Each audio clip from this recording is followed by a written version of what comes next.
So there we have it, folks.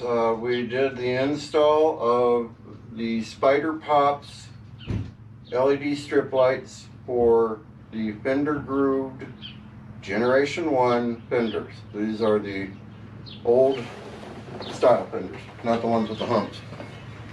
Stock number at Spyder Pops is SPY204, and it is white and red according to the instructions. And I did test it. Again, I'm sure you saw it in the other video, but they're very bright. The kit also now includes 2 LED front marker lights that take up those poor, dull, glowing little front tip lights on the front of your fenders that you can barely see in darkness.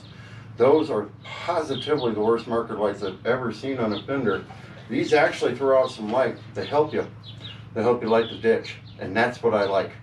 And also it provides a nice backdrop light for my graphics. Some of it's glow in the dark, so at nighttime the eyes will glow.